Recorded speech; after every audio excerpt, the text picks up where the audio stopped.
Hello, hello, hello. We are live. Good afternoon, good evening, good morning, wherever you may be. Welcome to Tiff's Happy Place. I'm so excited to be here today with award-winning author, Dr. Velma Bagby.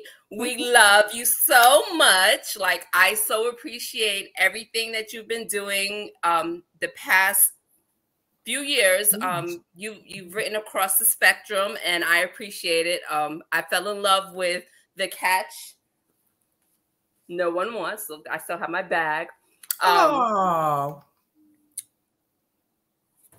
So introduce yourself to the people and let them know who you are if they don't remember who you are. Hey, hello everybody. I'm Dr. Velma Bagby, and as Tiff said, I'm an award-winning author and recently best-selling author because of this recent release.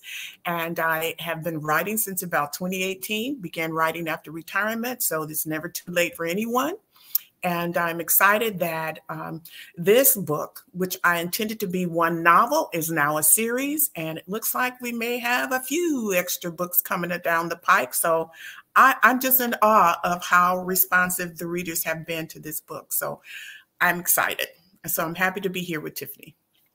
Well, I'm excited because the first book really took off like wildfire. Like, if you read the book, you have met at least one of the characters in the book, which brings me to Dr. Velma created cards.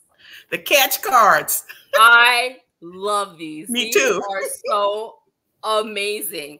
So, well, I don't want to show that one. Let's show the puffer fish. So on the front, right? This is the front. It explains what the fish is, his appearances, his what's the word I'm looking for? I'm at a loss for words. His characteristics, yes, his traits, and the red flags. Yes, and then on the back you have a QR code. Where does that lead them to, Dr. V? It goes to my link tree where you can connect with me on all my social media, but I also included a free chapter in there of the very first book. And that's the pufferfish chapter, actually chapter 6. So for someone who doesn't know much about it, they can go in and get that first chapter and read it and then see if they want to go from there and learn more. Yes. And then, okay, so this brings us to our current one. Yeah. Yes. The trophy fish. Those twins or something else. Oh my goodness. We're going to talk about that in a minute. Yes. But this book released April 22nd, right? Yep. So if you haven't gone out and purchased your book, please go ahead and do so. The series is phenomenal. You have The Catch No One Wants, which also comes with a homework basket to help you understand and figure out what you want in life, what you see in others. Yeah, that's true. And you know how you can move forward in finding your goldfish. That's right. So let's talk about what made you write this latest book, The Wrong Catch. Well, it was mostly the readers who demanded more fish analogies and asked for more stories. And I began to think about, as I did with the first one, what would be those fish? And so I went back to my fishing expert, had a conversation with him. And that's when I discovered the big black bass fish and the pipefish, who are prominent fish in the fishing tournament, and why they're called trophy. And right away it clicked, trophy. If he thinks he's a trophy, then what exactly is the woman to him? And so it was really interesting how it evolved. And I didn't realize in the beginning what group of people I was actually writing about. Did you discover that, Tiff? No, I'm still trying to figure that one out. Narcissistic. You know, we're going to have to talk about that off camera. Okay. I said, oh, whoa. Because you know what? You are right, because the characteristics and the traits are definitely poignant. Center of attention at all times. You are never treated like the crown. Never. Right. The crown that you are, because he's busy being the trophy. So we have a couple of people in the audience. I want to first say hello to Veronica. Hey, Veronica, thanks for joining. Veronica. And then we have Angela Anderson of Angela Anderson Presents Angela. in the house. Hey. And Angela has a question for you. She wants to know which was your favorite fish to share. In the newest book, Angela, I'm assuming you're talking about in the newest book. How about the whole series, right? Up to this point.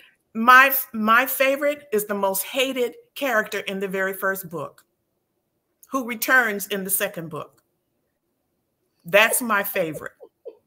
The one who climbed out of the window on a date at the restaurant, because had he used the exit, his date would have seen him exiting, which was Veronica at the time. But he was trying to sneak away and sneak out of the date. And so he ended up climbing out of the window in the restroom. Everyone that read that story hated that character.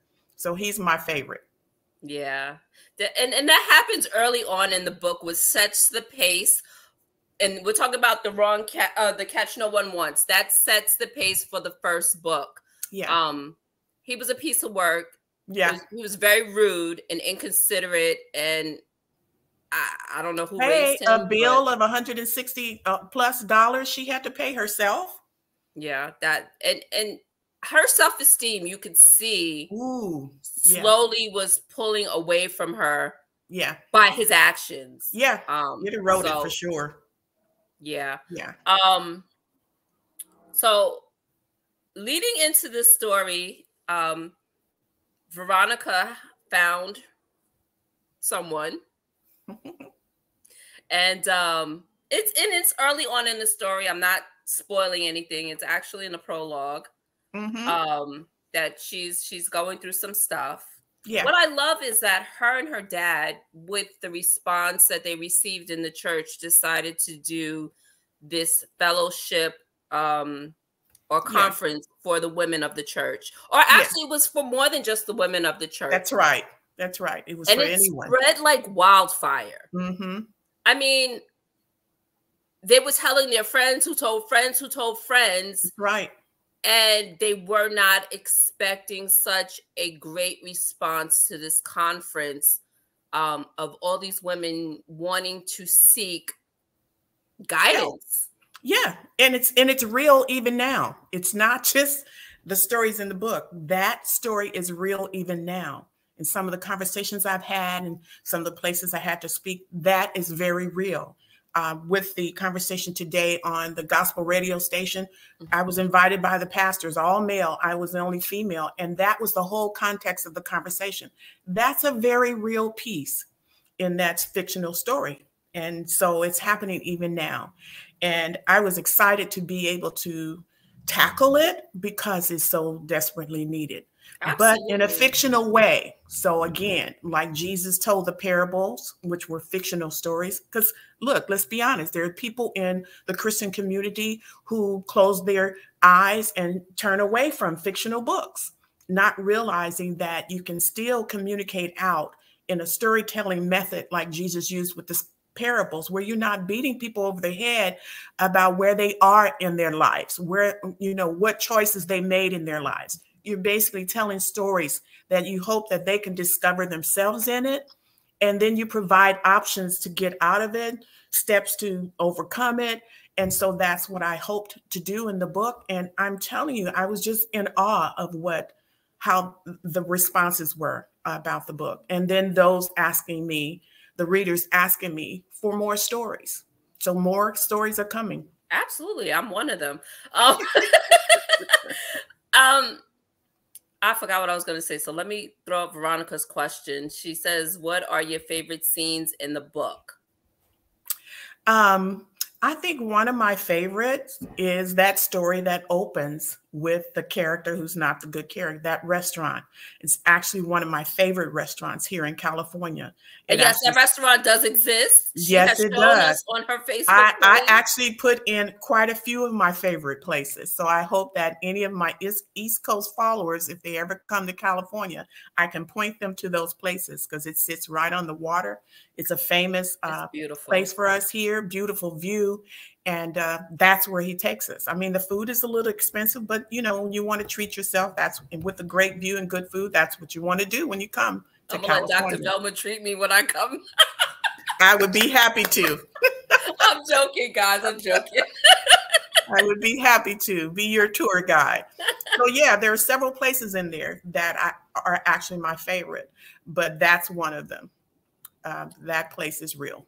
So I remember what I was going to say. So what I was going to say was what I appreciate, and I've told you this in the past, is that although this is a Christian fiction book, I appreciate you not hitting us over the head with scripture, which is a turn off for people like me. Absolutely. I appreciate the word, but I don't want to be hit over the head with. First of all, I live in New York City. I'm on the train all the time. So I can promise you we have people in the subway preaching the Bible all the time, whether it's wrong or right. Well, like I said, that was never look, that's somebody else's process, but that was never the approach of Jesus. He never, if you read about him, he never took that approach. He just simply had conversations with folks. Absolutely. And that is the way I prefer, is just had conversations. And look, I had a great editor, and I'm going to be honest with you. I'm a diehard ordained minister, so I know I was trained to expound upon the word, and it's from the word. So when I stepped into Christian contemporary fiction, it was the editor that had to help guide me, because I kept going back to what I was accustomed to. Yeah. Oh, just in case that he told her about this particular in Proverbs 3, 5, and 6 or something like that. But I had to. She had to reel me. No, you're going back. I said, okay, I forgot. Then I said, okay, God, I know I'm writing fiction. What if somebody wanted to know what the references are? I want to take the approach of not hitting anybody over the head. Again, taking from Jesus' example. He was never like that, ever. And so I committed to being that way too. But in the event somebody wanted to know more, wanted to know what was in her homework basket, so that's where the nonfiction study guide came from, where I could place all those things. So if you want a reference, you can get one. If you want to have a discussion piece, questions are in there. What she had in her homework basket, what she had to study, all of that is in there. So I can stick to my commitment to Christian contemporary fiction. And it works. It really works. So I do appreciate that. Veronica wants to know, what do you hope your readers will take away from the book? I think it's the same process that I think Jesus did. Tell the stories, point out some challenges that everybody's experiencing, not alone in it. You're not the first, not the last. And one of the things I love that really let me know that I was on the right track was so many said, I met all of those fish. I've dated some of those fish. The 82-year-old woman who took the book to the senior center said, I met these fish during my life. You know, that all said to me. They're probably in the senior center. Yes. She took like the discussion. I met them. Every interviewer. I dated those fish. I have my husband now, but I remember meeting those. And one woman wrote to me and says, I'm dating now, and I'm meeting these guys going, okay, now, which fish are you? Yeah, absolutely. So I'm glad if I can do that, if the books can do that, then it's doing what it's supposed to do, just equipping you to avoid some of the stories that we read about. So in this book, my favorite were the Bass brothers. Right? LM and Smalls. Smalls was something else. So just because you present yourself like you're something, and you might discover he doesn't have two pennies to rub together because he's presenting very well. But it was for the Bass brothers, which are trophy fish, by the way, as well as the pike, which is also mentioned in the book. Right. But the Bass brothers have a big chunk of this book. Yep. It was a duo effort with very little. It was like a tag team effort with no real effort put forth. That's right. And they enjoyed their lives, didn't they? Girl. So one of the guys, former NFL player, right? Uh-huh. And then his brother, who really rode his coattails, so to speak. Yeah, as he pursued his career in music, trying to get out there and become famous and use his brother's image and fame to get him through. Yeah. Until. Right. Well, the first time that Ellen put his date in the limo and gave her instructions on their very first date, not to keep quiet, let him do all the talking. I'm going, if that is not a big fat red flag, right, I don't know what is. But she, you know, when we had our discussion, because Dr. Velma had a group discussion, and I don't think she was in it for the fame. No. It was because she was interested in the guy. And just the nice things came along with it. It was for her, to me, it seemed like she could take it or leave it. Mm-hmm. She was professional. She was making money on her own. Right. She wasn't in need of, and I couldn't say that in the group because it was a big group of us that were in that discussion. And I just didn't want to cause more than needed to be, because I can be vocal, but I want That's okay. I appreciate it. I said, we'll wait until we get on my platform and I can talk what I want to talk. Absolutely. I was looking forward to it.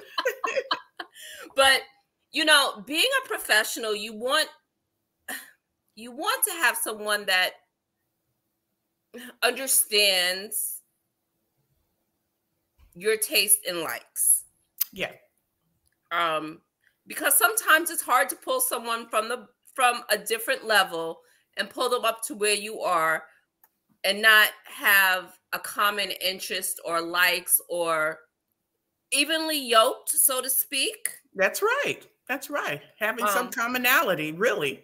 Yeah. But she may have been in the professional field, but he was so above where she was. He was, but he wasn't. Yeah. Right. But he wasn't. Absolutely. He wasn't. So basically, this was a young lady who came to the conference and was actually speaking her truth and what she went through in her dating life. So I did appreciate that about the conference, because at this point, it wasn't just about Veronica telling her story, which was in book one. Now you have, other women coming forward and telling their stories. Yeah. So now it's a different look on the men and aspects of dating. Right. And I appreciated that, because it gave another voice other than Veronica's voice. Right. True stories are real when you hear it from, as they would say, the horse's mouth. So why not bring the horses to the conference and let them tell their own stories? And I could sit there, I was reading it, I'm like, I could see myself in the audience gasping with the rest of them as they were hearing some of these stories. And they're like, oh, that's a red flag. And you allowed him to do that? Like, I could visually see that as I'm reading it. And I'm like, yeah. How about the moment when he sends the stylist and the hairdresser to get her ready? I'm going, and she's like, but why? Like, I don't know. How intimidating is that? What's wrong with my choices? My clothes, my clothes, my style, everything. Like, you had no problem when we first met, how I looked, how I presented myself on our first date. What changed? Right. And then when everything imploded, that was a whole nother issue. Ooh. But it goes to show. You have not read the book. You have to go. But again, that goes to show that conditions change, right? Conditions can change. Yes. So don't assume just because someone is sitting at the top of the income ladder that that's going to be forever. Conditions will change. And that's the thing. Some people who gain fame don't prepare for the future and what may or may not happen. And that was a downfall for Yeah. LM and And Smalls, basically, right. because they weren't Right. prepared for the future. They were living in the Absolutely. moment. Living in the moment. Yeah. And Yeah. yeah, and thank God she got out when she did. That's all I could say. Yeah, that's what I was going to say too. It was important to show that, but then there are those who are captivated by that And get stuck. and get stuck. And they wind up holding the baggage, so to speak, and cleaning up the mess. Yeah. So give us some information about the pikefish. That's my favorite in the book, aside from, the character that comes back, because I had to address twinning. And I have a brother that has two sets of twins, set of girls, set of boys. Oh, wow. So I called the boy twins, one of my nephews. They're like 48 now. Okay. And I said, okay, I did some research on twinning. And I said, I wanted to see the truth of the matter and what people believe, what's been assessed about how real that is for twins. I said, but let me hear from you and tell me, what is your perspective, since you and your brother grew up, they're identical twins. What was it like? He said, everything they've said is true. He said, we can sense what the other is feeling. We can sense what the other is thinking. He said, all of that is true. So it took my twinning story to a whole new level. I said, okay, now I see what I need to do with this. Nice. And those were some of the things I learned from a real twin. So here's a secret that you guys don't know, if you weren't part of Dr. Velma's discussion, was her family allowed her to use their names in the books. So some of these names are actually family members of Dr. Velma's. So that is awesome. Like, that is really cool to be in a book. Yeah. They love it. And I'm happy because your girl Tiff's happy place was mentioned in the book. So, this is a first for me, and I'm happy. What can I say? Those are all accolades. I said, I did not know. So that was a real big surprise to me. But I love the merch. Go for the gold. That's what that cup is for. Go for the gold. And that is pertaining to the whole series. Mm-hmm. When it comes to the catch and the wrong catch, the catch no one wants and the wrong catch, you want the gold. Mm-hmm. Dr. V has her gold. She's been married to him for how many years now? 49 years. 49 years. That's a very long time. And you've raised a wonderful family. Mm-hmm.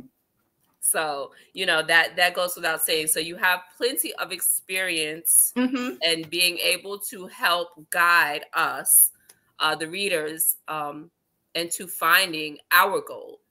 Yeah. And it comes from years of my husband as a pastor, helping with pre-marriage counseling, and couples coming to you with problems, and you're looking and hearing about the problem and you watching them interact, and you're really saying to yourself, well, the problem is not going to go away because you're wrong for each other.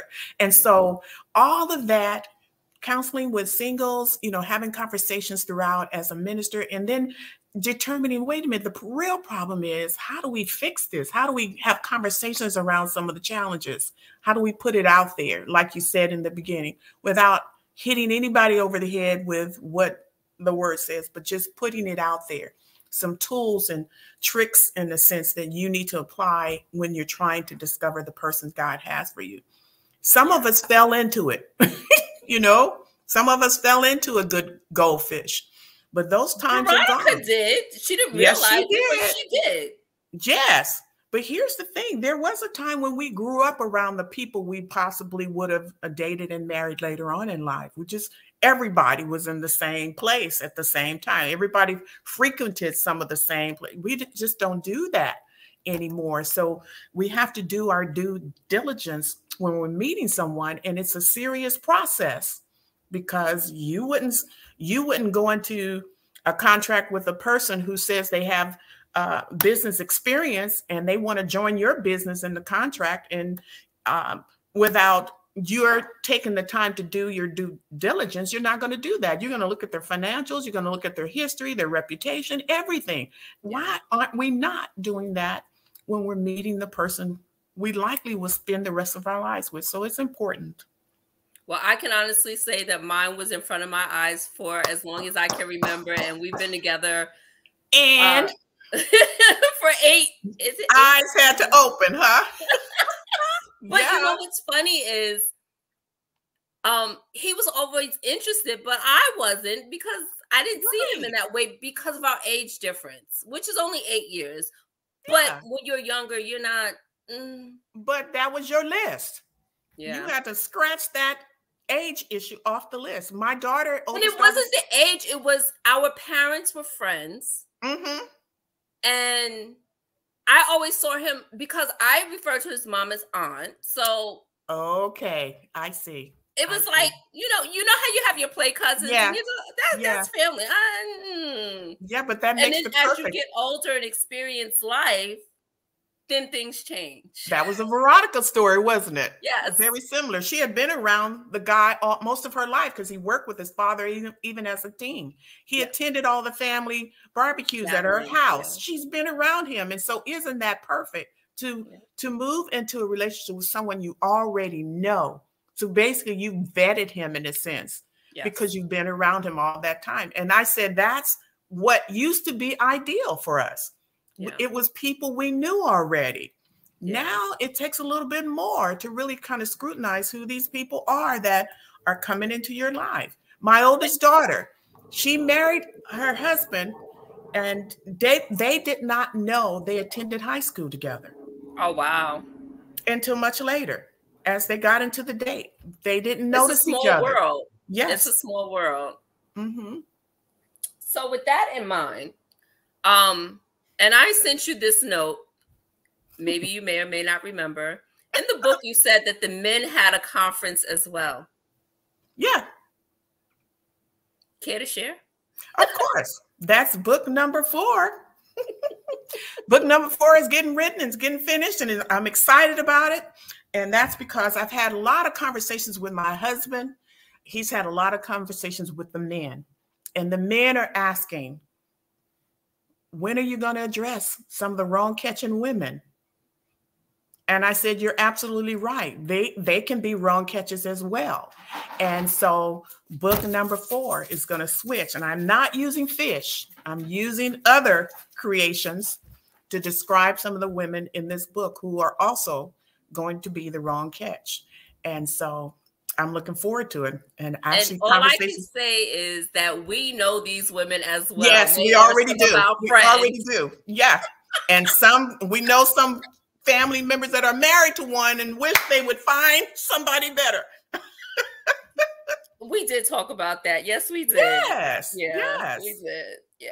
Yeah. So this is I'm excited to continue to follow this series because we can all relate. It's all eye-opening. And then some of it is just pure, hilarity because you're like, oh yeah. I that's a scene I remember in my life that I would be like in the first book when they were at the club. Mm-hmm. And he was sending her drink. Did he send her drinks? No. Yes, he did before she got in. Right. Mm-hmm. And then she walked over to the table and sat with him. What do you do? I work nights. And she didn't go any further. Yeah, he hung out at the club every night. She didn't ask any detailed questions at all. It's all about pulling that information out and being detectives, so to speak. Mm-hmm. And when you watch, like, for me, I watch a lot of TV. So we're talking 48 Hours, Nightline, Dateline. I've watched those too. For My Man. What's the other one? Fatal Attraction. Like those shows. And as a mom of a college student who is graduating next week, and she's single, she hasn't had a lot of dating experience. It scares me. Yeah. Because as I'm watching these shows, I'm like, okay, that's where she goes to school. These people you think are so nice, they have a facade of it's almost a Jekyll and Hyde type thing where they have a facade so that they can pull you in. And then once they have you in, the mask comes off. That's right. And the real them shows. Right. And that's scary as all get out. Yeah, it's serious business right now. And not everybody has the benefit of getting to know someone that's around you, coming to know them, and then determining that at some point you do want to marry that person. That is a story that we don't hear much anymore. And so what you just described is really the conditions that most of the women have right now. And it just really, we've heard so many horrible stories, even in the news. It's not even that simple anymore. No. What we've experienced, how our husbands discovered us, it's not that simple. And you have to take this seriously enough to make sure that you're covering and you're protecting yourself in the process. Because now even the people that you grew up with and know, sometimes those are the fish in the book. Yeah, they are. You know, and so it's scary. It's like, I've known you all my life. I've never seen you like that, but then you are that, and it's confusing, especially for this generation of kids. Because they're so stuck behind the computer screens, and they're not out and about interacting with each other on a face-to-face basis. You know, especially those who don't continue their education. You have so many jobs where you do it from your phone or remote or whatever. You're not out in the world. Yeah, very little social interaction in person at all. They're just not. They don't get to benefit what we did growing up. I mean, there are a few years between us, but you know what I mean? Like, you know, running down in the street, playing in the park. You know, everybody hung out at the library. You knew everybody in the neighborhood. You knew their mother, their father. You knew the sisters, the brothers. And those were the connections that we had. Yeah. And you just don't have that now. Yeah. So is there an excerpt that you want to read from the book? What's your favorite? I told you the Bass Brothers is my favorite. Let me see here. But I don't want to give away the. Well, we talked about one. Let me see if I can get a little bit on this one. Let's see. Oh, we're going to talk about LM. Okay. On page 21.